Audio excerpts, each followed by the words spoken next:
Vamos iniciar hoje a nossa reflexão no capítulo 16. Deixamos o capítulo 15 para trás. Quantas lições preciosas, valiosas nós tiramos daquelas 3 parábolas do capítulo 15. Lucas 16, os 13 primeiros versos. Disse Jesus também aos discípulos: havia um homem rico que tinha um administrador, e este lhe foi denunciado como quem estava a defraudar os seus bens. Então, mandando-o chamar, lhe disse: que é isso que ouço a teu respeito? Presta contas da tua administração, porque já não podes mais continuar nela. Disse o administrador consigo mesmo: que farei? Pois o meu senhor me tira a administração. Trabalhar na terra não posso. Também de mendigar tenho vergonha. Eu sei o que farei, para que quando for demitido da administração, me recebam em suas casas. Tendo chamado cada um dos devedores do seu senhor, disse ao primeiro: quanto deves ao meu patrão? Respondeu ele: 100 cados de azeite. Então disse: toma tua conta, assenta-te depressa e escreve 50. Depois perguntou a outro: tu, quanto deves? Respondeu ele: 100 coros de trigo. Disse-lhe: toma tua conta e escreve 80. E elogiou o Senhor, o administrador infiel, porque se houvera atiladamente, porque os filhos do mundo são mais hábeis na sua própria geração do que os filhos da luz.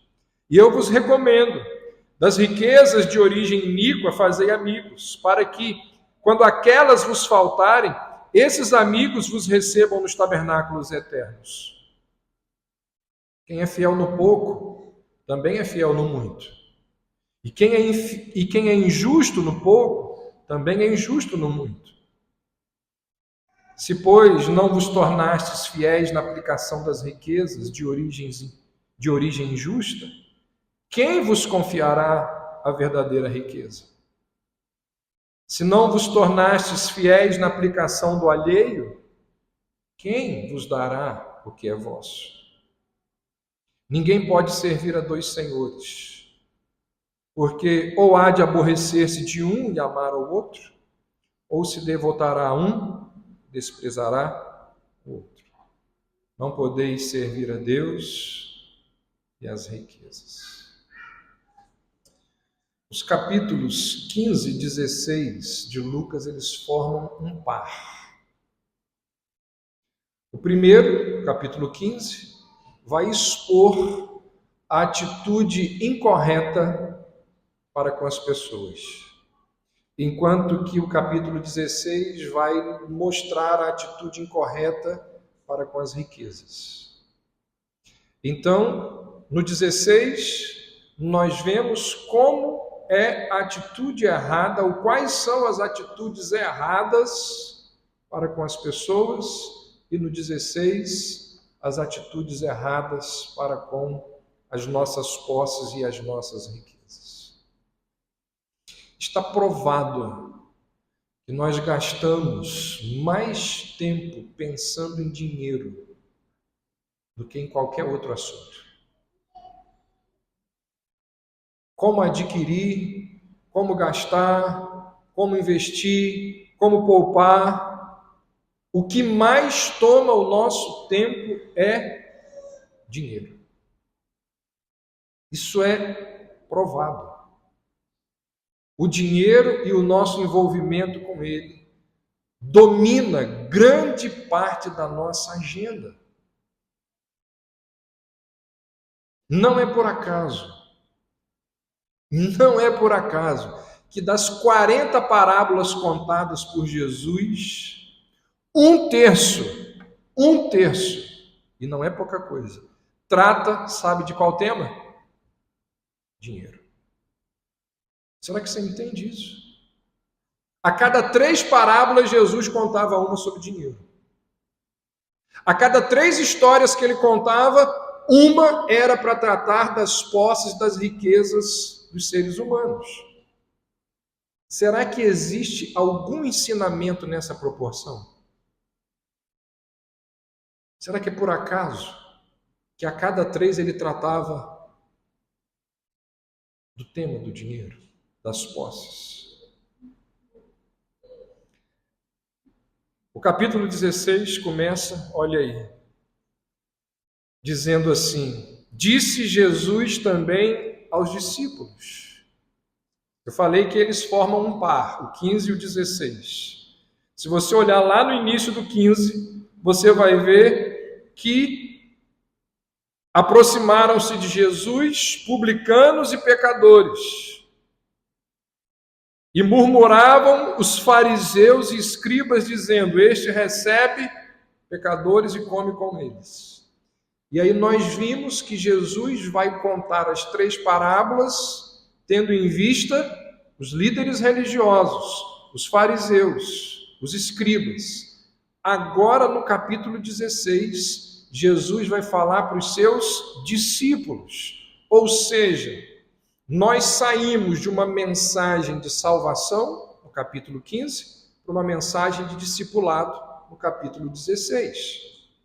Jesus para de falar para pessoas incrédulas, ímpias, e começa a falar para aqueles que já são seus discípulos. E aí então ele diz: havia um homem rico. É a história que ele conta, começa a contar, está aí no verso 1. Nós sabemos que esse homem era importante porque ao longo da parábola é dito que as pessoas, ou muitas pessoas, deviam a ele muito dinheiro. Conquanto a parábola mencione apenas 2 devedores, esses 2 são apenas representantes de todos aqueles que têm dívidas com esse homem rico. Simbolizam apenas todas aquelas pessoas que têm dívidas com esse homem. E aí a história diz que esse homem rico, cheio de posses, coloca uma pessoa, coloca um mordomo para administrar as suas posses, para tomar conta, agir em nome dele. Então o mordomo administrava as terras, as plantações, os ativos, as dívidas. Ele gerenciava ali o desembolso dos recursos, da alimentação, o que fosse necessário, era aquele mordomo, era aquela pessoa que tomava conta. Você tem uma empresa, você tem lá, pessoas que tomam conta dos seus negócios, pode ser que você tenha uma pessoa lá da sua confiança. Nicolas foi embora, mencionando aqui o nosso irmão que tinha ali uma pessoa da confiança dele e fazia tudo para ele. É um mordomo. É a pessoa que toma conta dos negócios do dono. Resolvia tudo. Ou seja, o mordomo é aquele que tem um cargo de confiança. O mordomo é aquele que tem muita responsabilidade.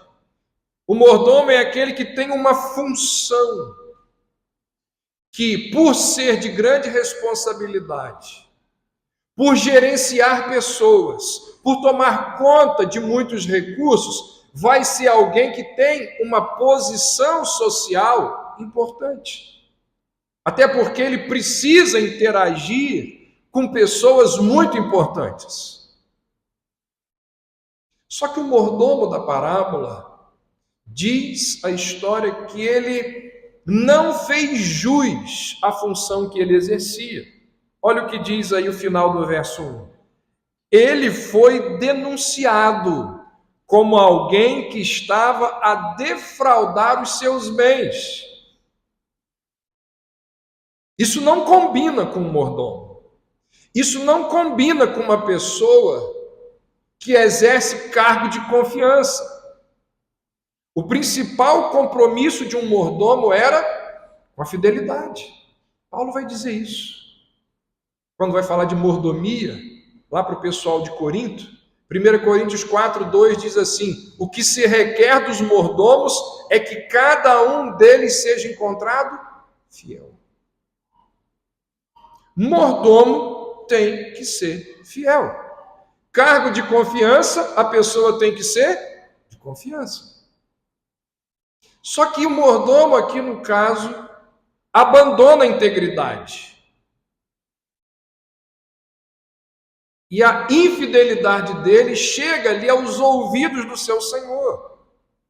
E aquele rico fazendeiro, que confiou aquele mordomo a administração dos seus negócios, é informado por alguém que estava ali percebendo aquelas coisas e informa então aquele rico fazendeiro que aquele mordomo estava defraudando os seus bens. Essa é uma notícia extremamente triste.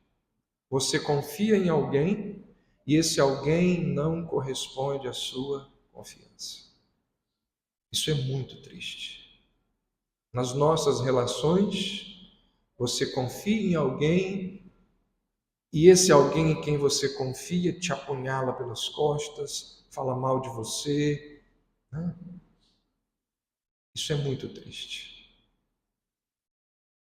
O verbo utilizado aqui no final do verso 1 para defraudar é o mesmo que, se você olhar lá no capítulo 15, verso 13, é usado para descrever o filho pródigo. Ou seja, não significa necessariamente que aquele mordomo estivesse roubando. Pode ser que ele fosse simplesmente incompetente ou um irresponsável. Então, o que nós temos aqui não é uma fraude, é provavelmente uma má administração. Porque se fosse roubo, ele seria preso e não demitido. Mas o fato é que ele está desperdiçando os bens. Ele não está fazendo jus à confiança do seu patrão. E aí, quando aquele fazendeiro sabe da situação, ele chama o mordomo para que preste contas a ele daquela administração.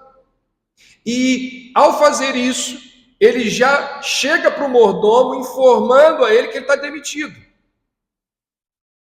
Ao pedir a prestação de contas, ele já informa o mordomo que ele não continuaria trabalhando à frente dos negócios dele. É o que diz o verso 2. Olha aí. Então, mandando-o chamar, lhe disse: que é isso que ouço ao teu respeito? Presta contas da tua administração, porque já não podes mais continuar nela.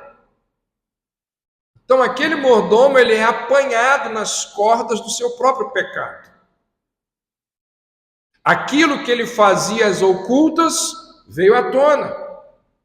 O que ele tramou ali nos bastidores apareceu à luz do dia. E quando o seu patrão o chama, o confronta, sabe do que ele fazia, ele percebe que ele está diante de uma situação terrível. A demissão dele é certa. Já o futuro, incerto. E a parábola diz que antes dele sair, ele faz algumas coisas. Antes dele ser colocado para fora, ele vai fazer algumas coisas importantes para ele. E aí, naquele momento, ele começa a ponderar. Olha o que diz aí o verso 2, o verso 3. Disse o administrador consigo mesmo: que farei? A expressão aqui, que farei, fala de alguém refletindo profundamente acerca de um dilema que possui. Uma atitude cada vez mais rara nos nossos dias.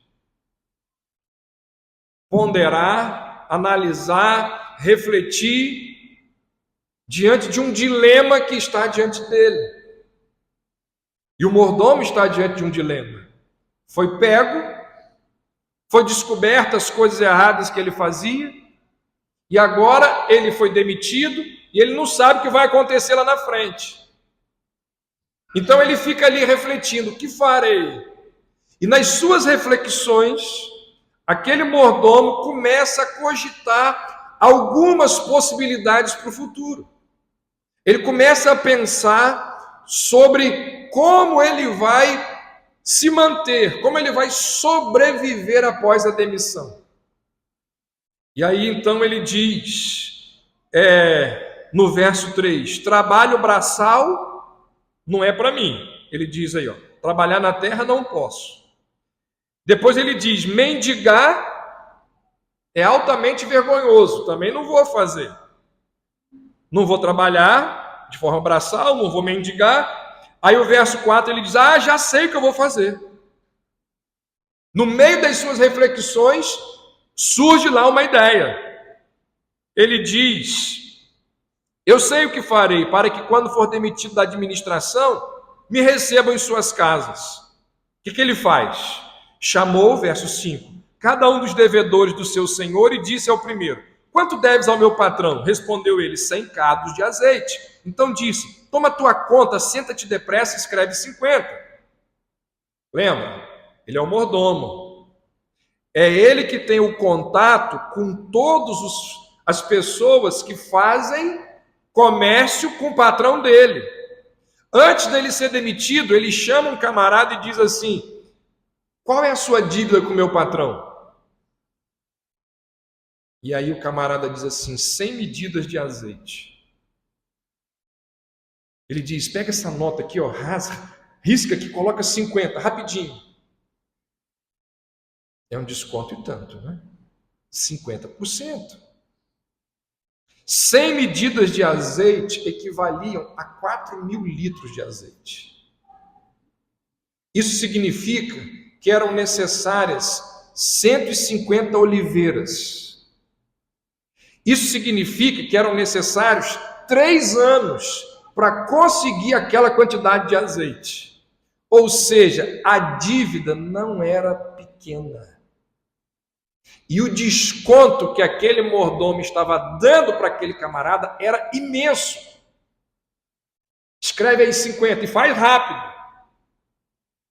Logo depois, está aí o verso 7. Um outro camarada que deve ao patrão dele trigo. E ele também dá um bom desconto, olha aí. 100 coros de trigo. Disse-lhe, toma tua conta e escreve 80. Levava-se aproximadamente 8 anos para produzir essa quantidade de trigo. O desconto aqui não é igual ao anterior, de 20%, mas ainda assim é um descontão. E aquele mordomo, então, vai fazendo o quê? Entrando em contato com todas aquelas pessoas que têm dívidas com seu patrão, e ele vai renegociando os débitos por valores menores, ele vai oferecendo bons descontos, os acordos vão sendo feitos, os devedores vão ficando gratos a ele, e quando ele for demitido, ele vai bater lá na porta desse pessoal e falar assim, tá lembrando? Tô, agora você precisa me ajudar. Entendeu a perspicácia do mordomo? Ele aproveita a oportunidade, ele trabalha a situação, ele manipula os recursos que estavam ali ao seu alcance para ir atingindo os seus objetivos. Ele pensa lá na frente, quando eu for mandado embora, eu vou lá na empresa, lá no comércio de cada um desses devedores e vou pedir retribuição do favor que eu fiz a eles.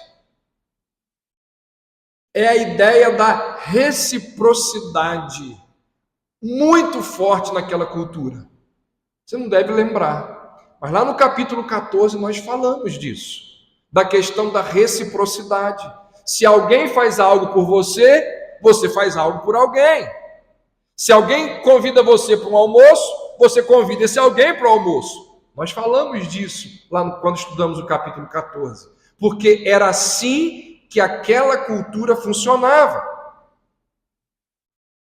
E você percebe que no transcorrer da parábola, as pessoas que recebem desconto, elas não perguntam nada.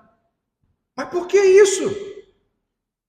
Seu patrão sabe que ele está fazendo e me dá desconto de 50%. Não existe esse tipo de pergunta na história. O camarada que está ali recebendo desconto, ele não pergunta nada. Até porque ele não quer saber a resposta. Ele só quer assinar e sair rapidamente dali, porque aquele desconto é algo inacreditável. E aí acaba a história. E depois que acaba a história, o próprio Jesus, isso é raro, mas em algumas vezes ele fazia isso. O próprio Jesus traz algumas lições da história que ele contou. E olha o que ele diz aí no verso 9. Eu vos recomendo das riquezas de origem iníqua, fazei amigos. Das riquezas de origem iníqua. A desonestidade nas transações comerciais é algo que sempre existiu na história da humanidade. Sempre que teve comércio. E olha, quem estuda história sabe que o comércio existe desde sempre. E sempre houve fraude, desonestidade nas transações comerciais. Muitos homens fazem coisas em transações comerciais que não agradam a Deus. Esperteza, astúcia nos negócios de compra e venda. Normalmente escondem coisas que não deveriam ser escondidas. Eu pergunto para você que é crente, cristão, filho de Deus, quando você vende um produto, você camufla os defeitos que aquele produto possui. Você vai vender um carro. Você vai levar o carro lá naquele camarada que consegue mexer no velocímetro. Isso é coisa de crente. Você vai vender um carro, você esconde os defeitos do carro para o comprador. Isso é coisa de cristão, irmãos. O que quer que você for vender, nos seus negócios, você camufla. Isso é coisa de gente ímpia. Isso não é coisa de gente convertida. A Bíblia nos ensina que nós não devemos fazer aos outros aquilo que não queremos que os outros façam a gente. Pastor, mas todo mundo faz isso. Isso é normal. Isso é normal no mundo. Isso não é coisa de filho de Deus. Nós estamos fazendo tudo o que fazemos aos olhos do Senhor. Perceba que ao dizer essas palavras, Jesus não está dizendo que nós devemos ter uma mente mundana em relação aos nossos compromissos financeiros. Quando Jesus diz aqui da origem iníqua fazei amigos, ele não está aqui dando um aval à desonestidade. Ele não está aqui louvando o administrador infiel pela sua desonestidade. O que Jesus está fazendo aqui é enaltecendo a esperteza daquele mordomo, a capacidade que aquele homem tem para fazer o que ele fez. Por exemplo, quando se diz que os bandidos foram espertos ao assaltar um banco, nós estamos elogiando os bandidos? Claro que não. Nós estamos elogiando a inteligência deles, não o ato perverso deles. A capacidade, a inteligência deles. Aprender coisas boas de maus exemplos não é errado. O fazendeiro elogiou não o caráter do mordomo, mas a ação do mordomo para se proteger.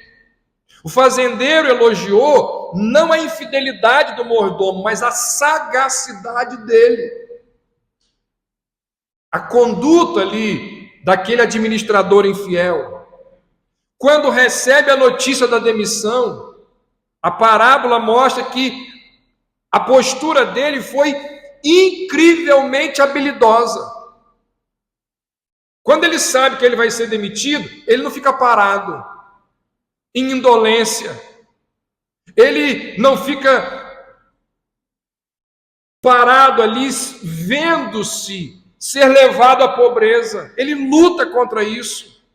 Ele vai manipular o que ele tem nas mãos, ele planeja, e com ousadia ele vai ali executar os planos que fez. Quando ele é mandado embora daquele emprego, ele já tinha outro garantido, por causa da esperteza dele ali.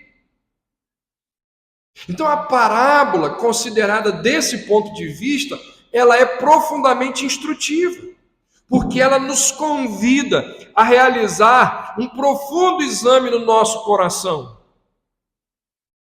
A diligência de pessoas mundanas quanto às coisas terrenas, é o que Jesus vai dizer, deveria envergonhar a indiferença de muitos crentes em relação às coisas da eternidade. É o que a gente vai tratar ao longo das próximas semanas. O zelo de homens de negócio, demonstrados no seu empenho em adquirir tesouros da terra, reprovam a preguiça, a indolência de muitos crentes no que se refere aos tesouros dos céus. É o que a gente vai ver. Então Jesus usa essa história para mostrar que os seus discípulos devem usar o seu dinheiro, as suas riquezas, as suas posses, para propósitos e objetivos espirituais, tão sabiamente quanto os filhos desse mundo o utilizam para adquirir coisas materiais. Então a conclusão de Jesus aqui qual é? Quem dera, tomara, oxalá, que os crentes fossem tão inteligentes nos assuntos espirituais, como os incrédulos são em desenvolver os seus negócios terrenos. Está vendo como que o incrédulo, ele é esperto para desenvolver as coisas dele? Pois bem, os crentes também deveriam ser espertos para desenvolver as coisas espirituais.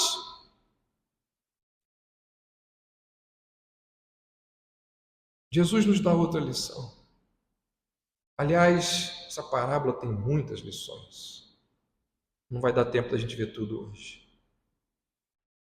Jesus nos ensina acerca do destino dos nossos investimentos. Vou falar uma coisa aqui, difícil de acreditar. Muito difícil de acreditar.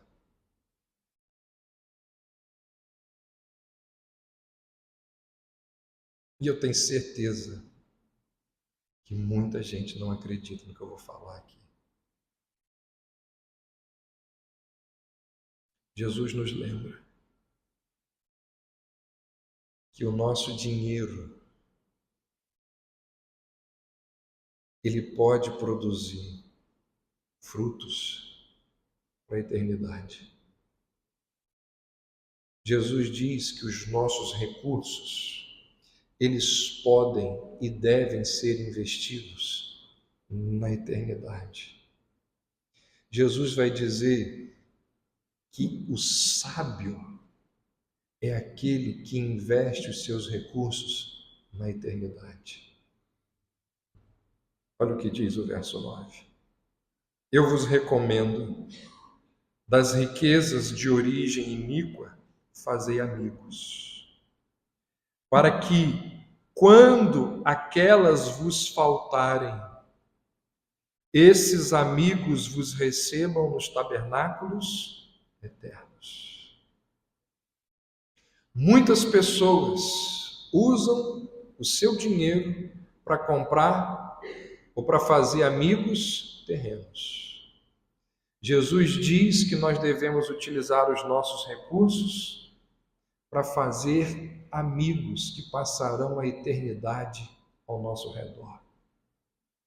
A lógica de Cristo aqui é a seguinte: se o incrédulo faz o que precisa fazer, com os recursos disponíveis para alcançar um futuro temporal, quanto mais você, que tem um futuro eterno, deveria planejar os seus recursos corretamente, porque lá na eternidade você receberá a mais rica de todas as recompensas possíveis. Jesus está dizendo assim: vocês deveriam fazer investimentos na eternidade. Num outro momento, Jesus vai dizer algo parecido, num texto mais famoso que esse aqui. Jesus diz assim: não acumuleis para vós tesouros sobre a terra. E ele diz por quê? Porque aqui na terra a traça e a ferrugem corroem. Porque aqui na terra os ladrões, roubam. E aí Jesus diz: mas ajuntai tesouros para vocês aonde? No céu. Porque lá no céu a traça e a ferrugem não corroem e os ladrões não roubam. Então Jesus está dizendo: olha, aqueles que usam o dinheiro com propósitos elevados terão lá no céu uma comitiva de boas-vindas, dando-lhes as boas-vindas na chegada. Jesus está dizendo que quando nós chegarmos lá no céu, nós, aqueles que investiram no reino de Deus, existirão ali recepcionistas celestiais, que serão aquelas pessoas que foram alcançadas pelo Evangelho, por aquelas pessoas que deram os seus dízimos, as suas ofertas, para que missionários pudessem ir lá e pregar o Evangelho. E aquela pessoa, lá naquele lugar, se converteu, porque o missionário chegou. Mas o missionário chegou lá por quê? Porque alguns, uma igreja, um grupo, entendeu que deveria investir no missionário. Pessoas que foram socorridas nas suas aflições. Não só o missionário que vai lá e prega para o incrédulo lá do outro lado do mundo, naquela cultura onde o evangelho é proibido, mas também pessoas aqui, que chegam aqui cheias de dores, cheias de angústias, com pecados que precisam ser tratados,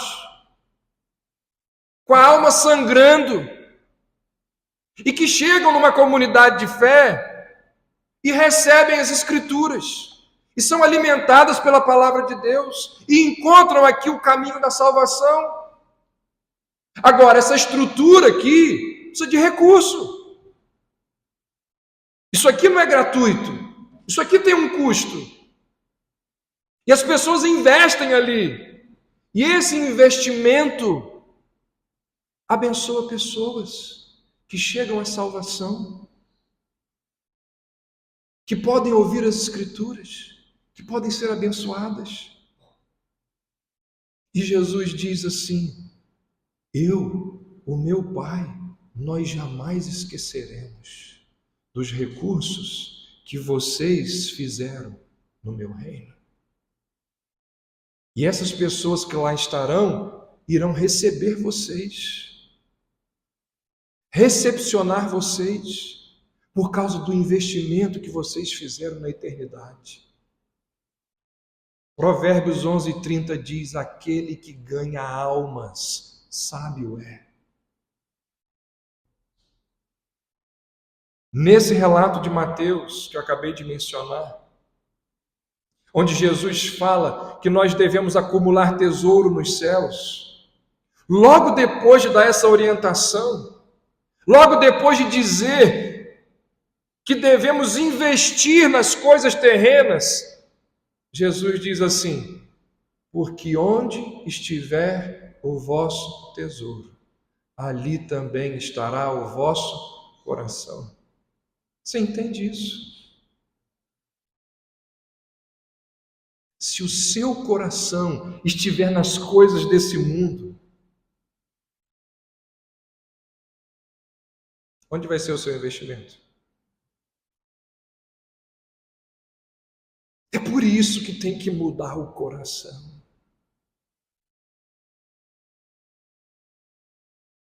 Enquanto o nosso coração não estiver lá na eternidade, os nossos investimentos serão terrenos. Guarda o teu coração, porque é dele que procedem as saídas da vida. Conta-se uma história que um atleta, sabe aquela modalidade do camarada que vem correndo assim e dá um salto e passa assim, faz uma acrobacia, passa por cima da vara, salto em altura. O camarada estava vindo, corria, pulava, não conseguia. Pulava, não conseguia. Tentou não sei quantas vezes. O treinador chamou ele e falou: cara, vem cá. Lança o seu coração sobre a barra e o teu corpo vai te acompanhar. Depende de onde está o nosso coração. Por que nós não investimos no reino de Deus? Por que os dízimos, as ofertas, são tão vergonhosas em porcentagem? Porque o nosso coração está nas coisas desse mundo. Jesus disse assim: nós devemos fazer amigos para a eternidade. Meu irmão, no seu último dia de vida nesse mundo, você vai ser separado do seu dinheiro. Você nunca mais vai ver o seu dinheiro. Nunca mais. O seu carro vai ficar aí. A sua casa vai ficar aí. Os seus investimentos, tesouro direto, CDB, ações, fundo de investimentos, imóveis, vai ficar tudo aí. Você não vai levar nada disso. Mas quando você chegar lá no céu, você vai descobrir se os recursos que teve ao longo da sua vida te darão algum retorno. Eu vos recomendo, das riquezas de origem iníqua, fazei amigos, para que quando aquelas vos faltarem, esses amigos vos recebam nos tabernáculos eternos. Jesus deixa evidente, claro, que existe uma conexão entre tempo e eternidade. no que diz respeito ao nosso dinheiro. Agora, poucos acreditam nisso daqui. Ou não querem acreditar, porque o coração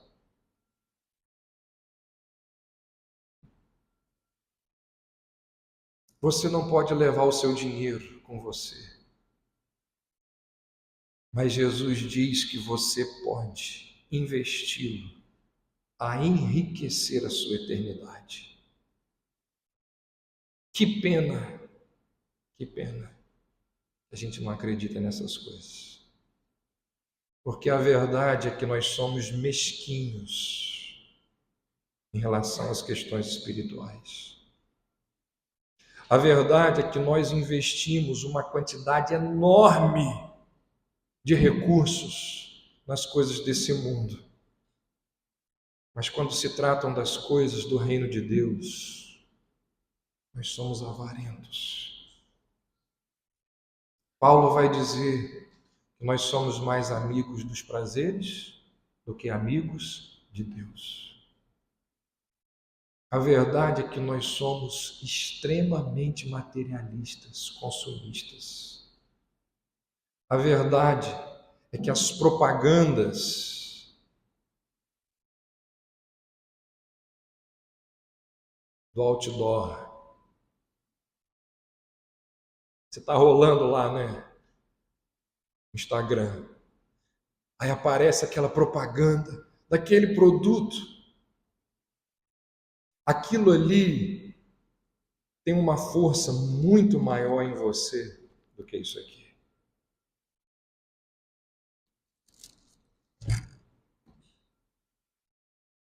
Eu vos recomendo, das riquezas de origem iníqua, fazei amigos, para que quando aquelas vos faltarem, esses amigos vos recebam nos tabernáculos eternos. Irmãos, e tem um detalhe aqui, que por causa da deturpação que tem sido feita nesses últimos 30, 40 anos, por causa da deturpação da teologia da prosperidade, isso aqui tem sido perdido. Essa verdade tem sido esquecida. A Bíblia nos mostra em muitos momentos que quando nós semeamos dinheiro, nós colhemos dinheiro. Sabiam disso? Repito, por causa da deturpação da teologia da prosperidade, isso aqui tem sido deixado de lado. Obviamente que essa não deve ser a nossa intenção, que é o que a teologia da prosperidade utiliza. Você quer dinheiro? Então semeie dinheiro. O erro está aí. No entanto, a Bíblia fala dessa consequência. Provérbios 11, 24. A quem dá liberalmente, ainda se lhe acrescenta mais e mais. Ao que retém mais do que é justo, ser-lhe-á em pura perda. A alma generosa prosperará. E quem dá a beber será dessedentado. Provérbios 19, 17. Quem se compadece do pobre, empresta ao Senhor, e este lhe paga o seu benefício. Provérbios 22, 9. O generoso será abençoado, porque dá do seu pão ao pobre. Provérbios 28, 27. O que dá ao pobre não terá falta, mas o que dele esconde os seus olhos será acumulado de maldições. Lucas 6. Dai e dar-se-vos-á. Boa medida, recalcada, sacudida, transbordante, generosamente vos darão. E mais do que dinheiro, o ponto de Cristo aqui na parábola, bênçãos espirituais, Isaías 58 diz: se abrires a tua alma ao faminto e fartares a alma aflita, então a tua luz nascerá nas trevas e a tua escuridão será como o meio-dia. O Senhor te guiará continuamente, fartará a tua alma até em lugares áridos e fortificará os teus ossos. Serás como um jardim regado e como um manancial cujas águas jamais faltam. Eu vos recomendo, das riquezas de origem iníqua, fazei amigos, para que, quando aquelas vos faltarem, esses amigos vos recebam nos tabernáculos eternos. Ao contar essa parábola, Jesus nos ensina que as nossas riquezas devem estar a serviço do bem e não do mal. Os nossos recursos deveriam ser distribuídos com generosidade, ao invés de serem retidos com avareza. Ao contar essa parábola, Jesus nos mostra que os nossos recursos deveriam estar a serviço do Evangelho e não da nossa luxúria egoísta. Ele ainda vai continuar, e a gente vai continuar semana que vem, porque na continuação, Jesus enfia ainda mais a faca e vai torcer. Ele vai dizer: quem não é fiel no pouco, também não é no muito. Quem é injusto no pouco, também é injusto no muito.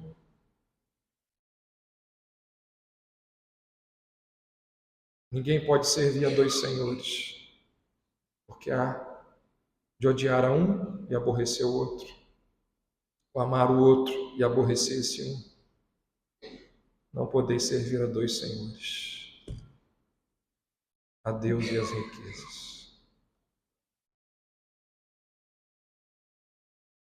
Sabe qual é a frase escrita nas notas de dólar? É uma frase lá no dólar. Sabe qual é a frase que está escrita lá? Em Deus nós confiamos. Esse é verdadeiramente o Deus de muitas pessoas. Mamão. É o dinheiro pelo dinheiro, para o dinheiro, e o ser humano ao seu serviço, em nome de Deus.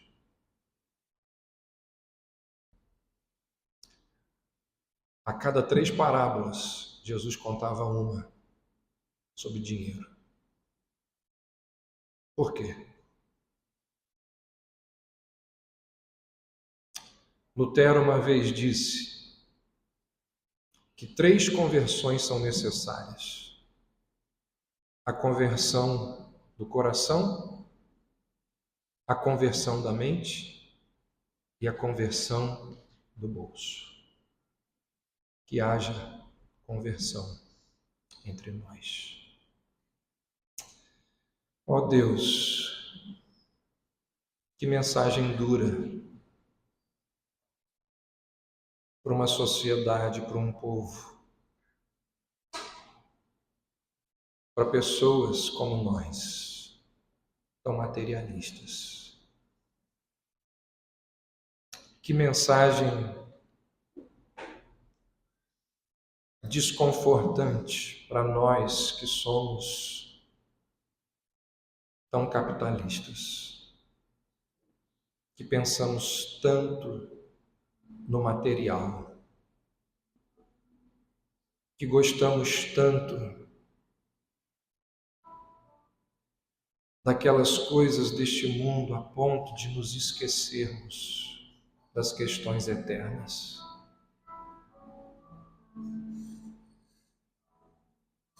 Ó Deus, nós temos aprendido aqui. A Tua palavra tem nos ensinado que o Senhor nos deu, é o Senhor quem nos dá o privilégio de desfrutarmos das coisas deste mundo. Mas muitas vezes, Senhor, nós nos perdemos. Muitas vezes nós esquecemos que também existem outras coisas importantes as quais nós devemos investir. Por isso, Senhor, ajuda-nos a termos equilíbrio. Ajuda-nos a sermos sensatos, coerentes com a nossa fé.